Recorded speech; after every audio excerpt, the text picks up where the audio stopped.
नमस्कार मित्रांनो, लक्ष्मीच्या पावलांनी या मालिकेच्या आजच्या भागात आपण बघूया.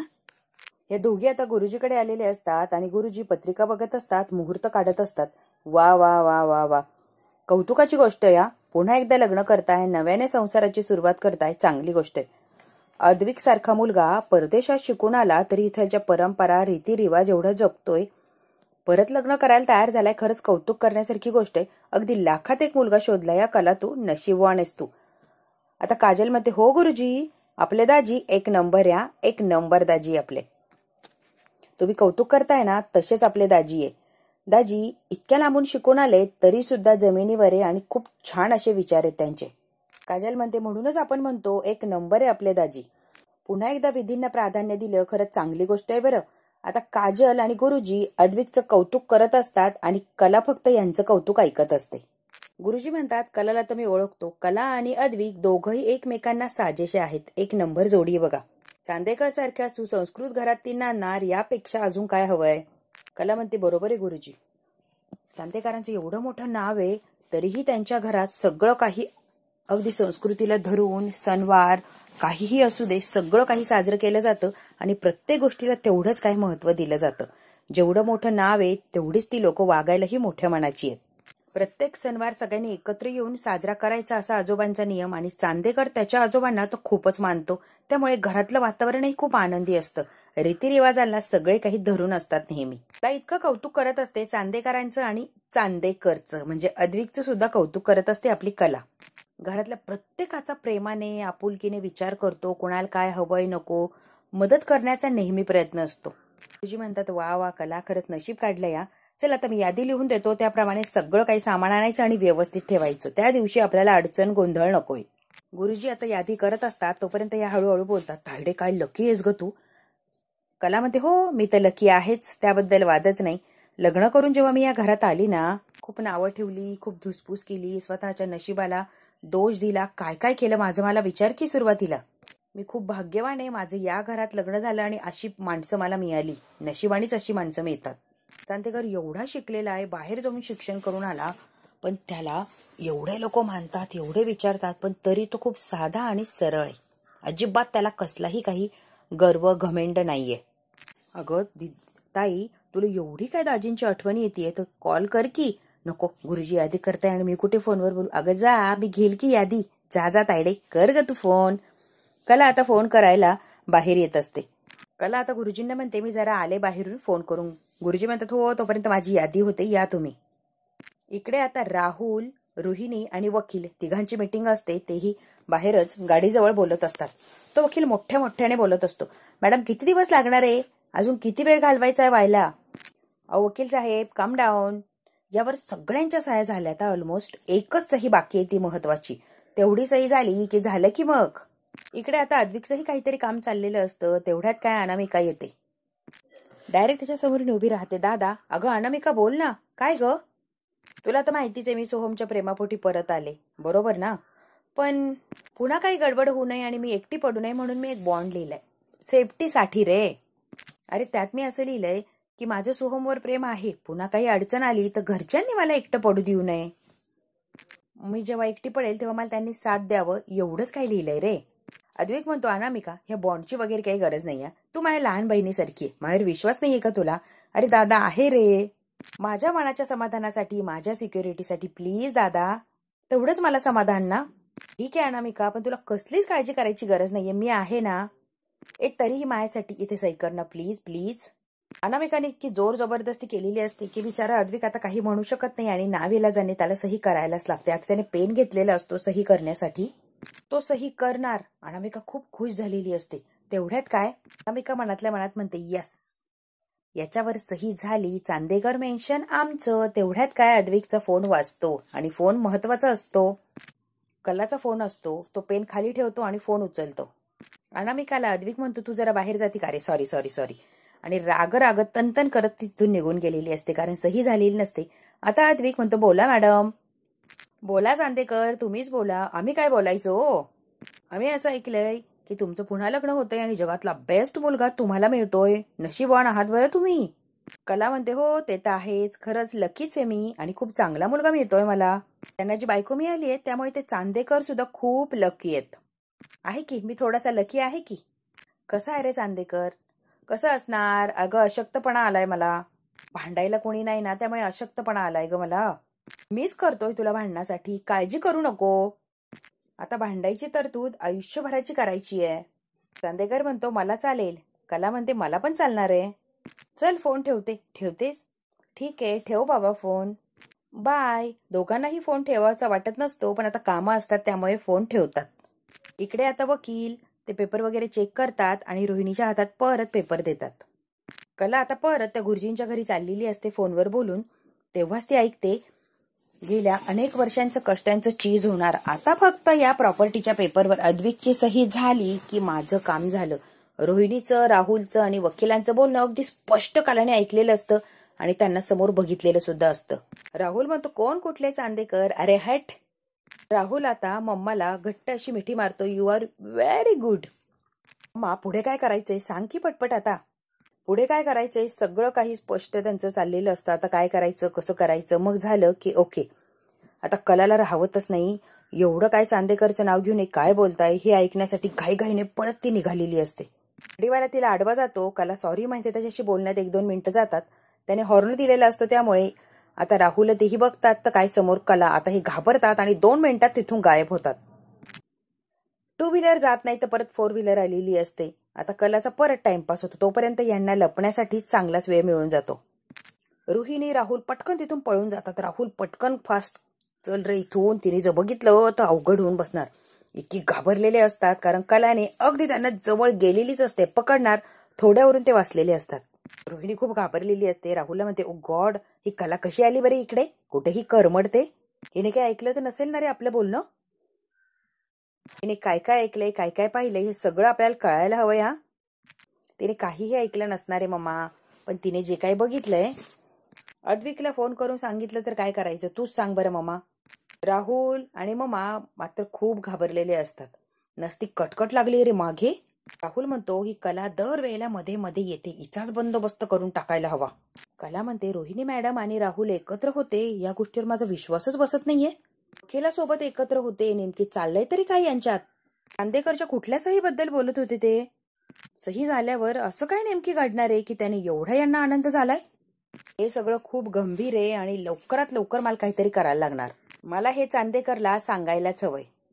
इकडे आता अनामिका तिच्या सासूबाईंसोबत असते. रजनी सोबत. आई लग्न कर म्हटलं की काहीतरी वेगळीच मज्जा वेगळाच आनंद असतो हो की नाही हो? फ्रेश वाटतं उत्साह वाटतं. हो खरंच छान वाटतं ग. तुला खरं सांगू का अनामिका आपली माणसं जर घरी असली तर खूपच बरं वाटतं. जास्तीचा आनंद असतो. अनामिका मध्यंतरी एवढं सगळं घडलं तरी पण तू आपलेपणाने घरी आलीस. मला खूप बरं वाटलं आणि खूप छान वाटतंय सगळं बघून. हे सगळं मी का केलं? माझं सोहमवर खूप प्रेम आहे. मी खूप प्रयत्न केला सोहम पासून लांब राहण्याचा पण आई जमलंच नाही हो. मी नाही राहू शकले. मला रिअलाइज झालं मी सोहम शिवाय मी राहूच शकत नाही. अनामिका आता तोही हळूहळू बदलतोय. स्वतःत बदल घडवतोय. सोहम आता फ्रीजमधून काहीतरी घ्यायला आलेला असतो. जोरात आवाज येते सोहम काय गाई काय झालंय? ते आता अनामिकाकडे बघते. अनामिकाने एक पाऊल मागं घेतलंय तेव्हा तू सुद्धा एक पाऊल पुढे टाकायचं समजुतीने. सगळं काही समजदारपणे करायचंय. आता चूक करायची नाही. भांडण वगैरे काही नाही. कळतंय का? कला आणि अद्विकचं उदाहरण घ्या की. पहिल्यांदा त्यांचं लग्न झालं तेव्हा आपला जोडीदार कोण आहे हे सुद्धा त्यांना माहित नव्हतं. आता दोघं एकमेकांशिवाय अजिबात राहू शकत नाही अशी अवस्था झाली आहे त्यांची. तुम्ही तर आधीपासून एकमेकांना ओळखता त्यामुळे नवीन सुरुवात करणं आनंदाने संसार करणं काही कठीण नाहीये बरं. अनामिका म्हणते आमचं खूप प्रेम आहे एकमेकांवर. बोलतच असतात. इतका राग येतो ह्या अनामिकाचा. आता लक्षात ठेव लग्न होणार त्या विधींचा मान राखायचा आहे आणि संसारात सुख शांती समाधान आणायची आहे. कळतंय का? अद्विक म्हणतो हो कळलंय आबा मला. आता आबांशी अद्विक बोलतच असतो तेवढ्यात काय कलाचा फोन आलेला असतो. आबा 1 मिनिट मी फोन घेतो म्हणून अद्विक आता फोन उचलायला जातो. तेवढ्यात राहुल आणि रोहिणी सुद्धा याच्या मागे येऊन उभे राहिलेले असतात अगदी घाईघाईने. तिकडून कला म्हणते हॅलो चांदेकर मला खूप महत्वाचं बोलायचंय तुझ्याशी. कधीपासून वाट बघतोय ग तुझ्या फोनची. का फोन केला नाही? खरे सोहम आता ऐकतो की खरे आबा महत्वाचा फोन नाहीये कला वहिनीचा फोन आहे. हा टाइमपास करतो या काही गरज नाही तिच्याशी बोलण्याची. सोहमने आता गोंधळ घातलेला असतो. कला तिकडून खूप सांगण्याचा प्रयत्न करते मला जरा महत्वाचं बोलायचंय ऐक ना ऐकून घे ना. सोहम म्हणतोस तो आबा महत्वाचा फोन नाहीये, हा उगा नाटकं करतोय. सोहम आता त्याच्यात तो फोन घेतो आणि पळालेला असतो. बघा कला बहिणीचा फोन आहे, आपल्याला काय सांगतो की महत्वाचा फोन आहे, फोन त्याला मिळणार नाही. ती म्हणते महत्वाचं बोलायचंय रे मला. सोहम म्हणतो अजिबात फोन मिळणार नाही आणि फोन कट करून टाकलेला असतो. बाबा म्हणतात या नवरा बायकोला एकमेकांशिवाय करमतच नाही बुवा, कसं होणार आहे देवाला माहिती. रोहिणी आता लगेच पुढे येते. अगदी बरोबर बोलताय डॅडा. ए अद्विक, लग्नाच्या विधीपूर्वी नवरा बायकोने एकमेकांना भेटायचं बोलायचं सुद्धा नसतं, त्यामुळे डॅड याला कॉन्टॅक्टच करू देऊ नका तिच्याशी. राहुल आणि रोहिणीचं काम आता सोपं झालेलं असतं. जरा दुरावा ठेव रे अद्विक, फोन दे इकडे. आणि स्वतः फोन रोहिणीने घेतलेला असतो. अजिबात तुला फोन मिळणार नाही हा. सरोज म्हणते या दुराव्यानंतर जेव्हा नातं फुलायला लागतं तेव्हा खरी लग्नानंतरची नात्याची मजा असते, गंमत असते, ओढ असते, काहीतरी वेगळंच असतं रे अद्विक. करेक्ट बोलते सरोज वहिनी. लग्न होईपर्यंत तुला तुझा फोन मिळणारच नाहीये. अगं आत्या, सगळ्यांची गंमत जम्मत चाललेली असते आणि रोहिणी मुद्दाम करत असते, हे प्रेमाने वगैरे काही करत नसते. इकडे आता कलाच्या घरी संगीताची लगबग चाललेली असते. काजलला म्हणते यादीप्रमाणे सगळं आणलंय ना, एखादी जरी वस्तू विसरली तर माझ्याशी गाठे. अगं आई सगळं आणलंय सांगतोय ना आपण. पुरण कोण करणार, मी करते की. संगीता आणि काजल सगळी काही तयारी करत असतात. कलाचं मात्र वेगळंच टेन्शन असतं, वेगळंच काहीतरी चाललेलं असतं. हे इकडे येईन याच्या पाकळ्या करायला घे, फोनवर नको राहू नुसती. फोन करणं पण महत्वाचं आहे ना, कुणाला फोन करायला लागली ग, इथे काम कर. कला आता मेसेज करत असते कारण अद्विक बरोबर फोनवर काही तिचं कॉन्टॅक्ट होत नसतं. आई 1 मिनिट जरा मेसेज करू दे ग, महत्वाचं आहे. काय चाललंय ग हिचं. काजल म्हणते तिचं तिला माहिती गाई, महत्वाचं काही नाहीये, चांदेकरला करत असणारे आपल्याला सांगते महत्वाचं आहे. प्रेमाचं आहे प्रेमाचं आई, महत्वाचं भित्वाचं काही नाही. असू दे ग, गप बस काजल. काजल येते आणि पटकन कलाच्या हातातला फोन घेते आणि गंमत करत असते. तिला तरी काय माहिती की एवढं काय महत्वाचं आहे म्हणून. ती फोन घेते आणि फोन द्यायला तयार नसते. कला म्हणते आई तिला सांग ना फोन द्यायला. काय फोन वगैरे मिळणार नाही या, लग्नानंतर हवे तेवढा गप्पा मार, काय मेसेज करायचे ते करा, मला काय सांगू नका, कळतंय का. पण ते लग्नानंतर. कामाला लाग कामाला लाग. आता संगीता आणि काजल दोघी मिळून कलाला कामाला लावतात. बिचारीचं मेसेज कॉन्टॅक्ट सगळं काही राहिलेलं असतं. लपून ठेवायचा काजू, सापडलाच नाही पाहिजे, अगदी वेडी झाली येते फोन पायी. चल आता कामाला लाग. त्याचं कशातही मन लागत नाही. अद्विकला कधी सांगेल असं तिला झालेलं असतं. रोहिणी मॅडम आणि राहुल बद्दल लवकरात लवकर मला याला काहीतरी सांगायचंय आणि ते कसं सांगू हेच मला कळत नाहीये. जोपर्यंत चांदेकरला सगळं काही सांगत नाही तोपर्यंत मला काही चैन लागणार नाही. फोनच हातात घेऊ देत नाहीये या दोघी, काय करू मी तरी. बाजूला जाऊन बोलायची तर काही सोयच राहिली नाहीये आता. त्याला आता संगीताने सांगितलेलं कामही करत असते आणि सारखं त्या डब्यावर जो फोन असतो त्या फोनकडे तिचं लक्ष असतं. काजू म्हणते बाई नवऱ्याचं एवढं कोणी विचार करतं का. अगं फोन काढून घेतलाय तर कशी रुसली आहे ताईबाई, बक्की काय अवस्था झाली आपल्या ताईची. संगीता आणि काजल आता या कलावर हसत असतात आणि तिची चेष्टा करत असतात. प्रेमात पडल्यावर हे असंच होतं वेड्यासारखं, हो ना ग तायडे. नवऱ्यासाठी माहेरच्या लोकांवर एवढं रुसणं बरं नाही बरं खरे. सॉरी चांदेकर. आता चांगलीच गंमत जम्मत चाललेली असते. संगीता एक फटका ठेवून देते, काय चाललंय ग तुझं, काम कर काम कर. कलाला आता चांदेकरची आठवण आलेली असते. आपण पुन्हा लग्न करूया हा प्रसंग तिच्या डोळ्यापुढून चाललेला असतो. आता सगळं काही तिला नव्याने आठवायला लागतं. त्याच्या आठवणीत आता परत मग्न आणि वेडी पिशी झालेली असते. अगदी त्याची आठवण तो रोमॅन्टिक सगळं सगळं काही आठवतं आणि आता हसायला लागलेली असते. खूप आनंदी झालेली असते ही कला. तुझ्या बरोबर आयुष्यातला प्रत्येक क्षण जगायचा आहे मला नव्याने. जख्ख म्हातारा होईपर्यंत आपण काय एकमेकाला सोडणार नसतो. आपण दोघांनी जे ठरवलं, आपल्या दोघांना जे वाटत होतं ना चांदोबा, ते अगदी खरं ठरलं रे. परत आपलं लग्न होतंय अगदी विधिवत आणि सगळे आनंदाने सामील झालेत. कला आता सगळं काही मनातल्या मनात बोलत असते आणि तिला खूप असं छान वाटतं. तिच्या चेहऱ्यावरचा आनंद, तिची चाललेली मनातली घालमेल, तिच्या चेहऱ्यावरचे हावभाव सगळं काही अगदी स्पष्ट असं दिसत असतं. आणि हे ओळखलेलं असतं आपल्या काजूने. काजू आता तिच्याकडे एकटक बघत असले, तायडे वा वा काय चाललंय तुझं. ए गुंड्या ग बस. तिकडून संगीता सुद्धा खुणावते की शांत बस, जास्त तिला त्रास देऊ नको. इकडे आता राहुल आणि रोहिणी त्या फोन घेतलेला असतो अद्विकचा आणि त्या फोनकडे अगदी टक लावून बघत असतात. फोन येतो का, मेसेज येतो का, काही रिप्लाय येतो का, काहीही नाही. यावरून त्यांना आता राहुल म्हणतो ममा ममा ममा तू कमाल आहे, तू गुड. वा वा वा वा वा, काय सफाईने अद्विक कडून तू फोन काढून घेतलाय. वा, सगळं काही सोपं झालं यार आपल्यासाठी. ममा कसं जमतं रे तुला हे. रोहिणी म्हणते काहीही कलाने बघितलं असेल ऐकलेलं असेल ती अद्विक पर्यंत पोहोचू शकत नाही.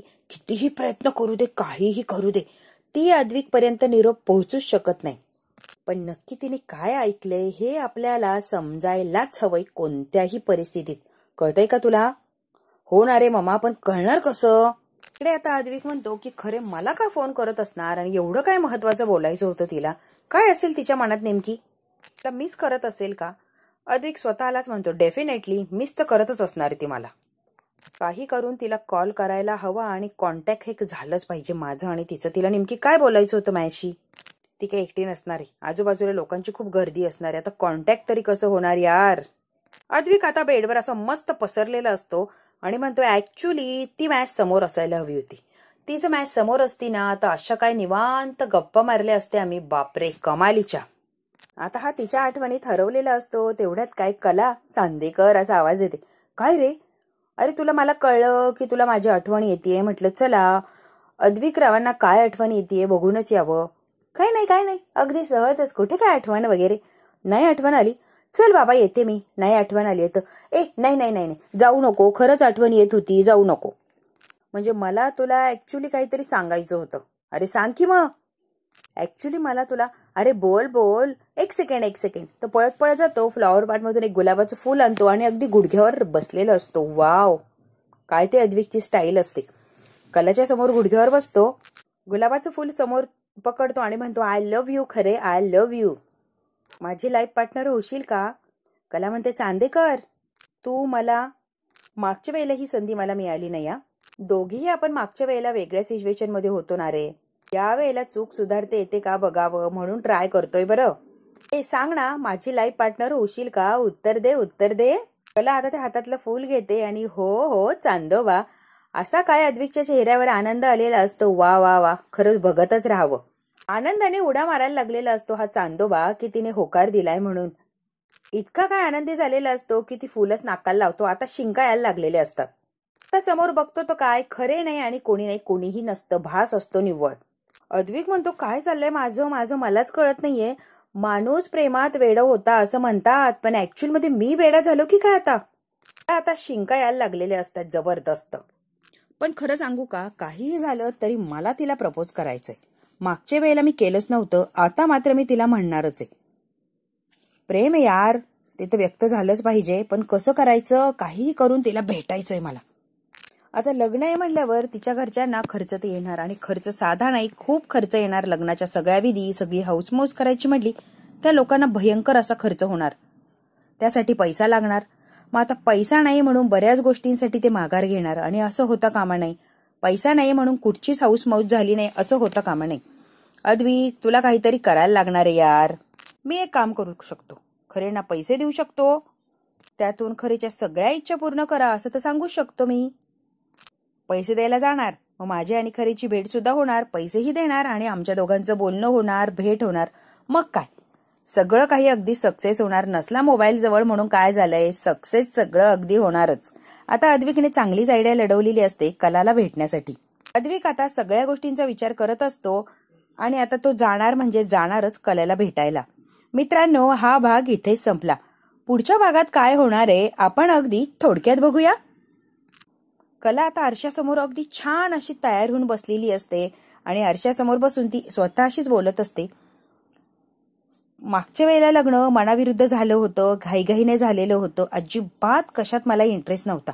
अगदी जबरदस्तीने किंवा आईने मला तयार केलं म्हणून, मजबुरी म्हणून मी बसली होती लग्नासाठी किंवा सगळ्याच विधींसाठी. अद्विकही छान असा तयार झालेला असतो आणि तोही आरशासमोर उभा असतो. खरे आजपर्यंत कुठल्याही प्रसंगात, चांगल्या वाईट दुःखाच्या आनंदाच्या कुठल्याही प्रसंगात तू माझी साथ काय सोडलेली नाहीये. अगदी खंबीरपणे मला साथ दिलीये. प्रेमाने असो कशीही असो तू माझ्या बरोबर कायमच उभी राहिलीयस. माझा आधार बनली, माझी ताकद बनली आणि सगळं काही निभावून नेलंय तू वेळोवेळी. मी कायम चांदेकर सोबत असणारे कुठचाही प्रसंग असू दे, मी काय त्याला एकटं सोडणार नाहीये. आपलं लग्न होऊ दे, मी काय तुझी साथ सोडणार नाहीये. मला कायम तुझ्या बरोबर राहायचंय.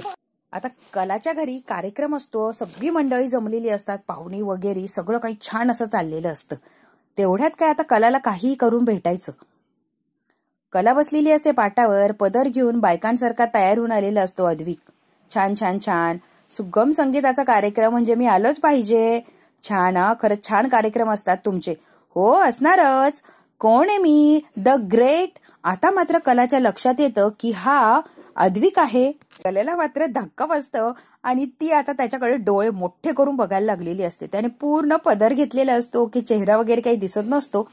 त्याच्या आवाजावरून, बोलण्याच्या स्टाईलवरून कलाने तर पक्क कॅप्चर केलेलं असतं की हा माझा चांदेकरच आहे. पण एवढ्या बायका, एवढी सगळी पाहुणी मंडळी आणि कार्यक्रम सुरू असतो, त्यामध्ये अद्विक आलेला असतो. आता मात्र कलाची चांगलीच फजिती करणार असतो हा अद्विक. कलाने तो ओळखलेलं असतं. आता याच्या आवाजावरून किंवा कुठल्याही प्रसंगावरून अद्विक आहे हे कोणी ओळखणार का? आणि अद्विक आहे हे ओळखल्यावर सगळंच त्याला बोलणार किंवा ओरडा बसणार. आता बघूया अद्विक तिथे आलाय. दोघांची निवांत भेट होणार का? कलाला जे सांगायचंय ती सांगू शकेल का आपल्या अद्विकला? हे जर बघायचं असेल मित्रांनो तर बघायला लागणार उद्याचा भाग. हा भाग इथेच संपला. व्हिडिओ आवडल्यास लाईक, शेअर, सबस्क्राईब नक्की करा. धन्यवाद.